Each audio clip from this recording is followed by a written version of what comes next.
ভাইয়া আপনি রেডি? বলবো আমি? কি বল? একটা লোক ঘুমাবার সময় প্রতিদিন মাথার কাছে দুটি গ্লাস রাখে, একটা পানি দিয়ে ভরা থাকে আর একটা সবসময় খালি থাকে, কেন? পানি দিয়ে ভরা থাকে আর একটা খালি থাকে না? আর একটা সবসময় খালি থাকে। জানি না। প্রশ্নটা আবারও আমি বলছি, এক লোক ঘুমাবার সময় মাথার কাছে দুটি গ্লাস রাখে, একটি সবসময় পানি দিয়ে ভরা থাকে আর একটা সবসময় খালি থাকে, ওই গ্লাসটা খালি থাকে কেন? ভিউয়ার্স, আপনারা যারা যারা দেখছেন আমার প্রশ্ন যদি জানা থাকে কেন অবশ্যই কমেন্টে জানাবেন, এবং যদি আমার চ্যানেলে নতুন হয়ে থাকে অবশ্যই চ্যানেলটা সাবস্ক্রাইব করবেন। খালি থাকে না কি?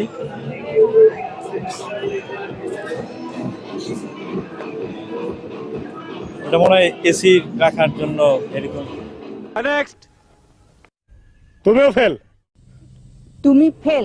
দুইটা গ্লাস, একটা খালি এসি, একটা সবসময় খালি থাকে, সব সময় খালি থাকে গ্লাস, আর একটা পানি দিয়ে ভরা থাকে। পানি দিয়ে ভরা থাকে। ঠিক মনে পড়তেছে না। ये फंस गया सी है। পারছেন না?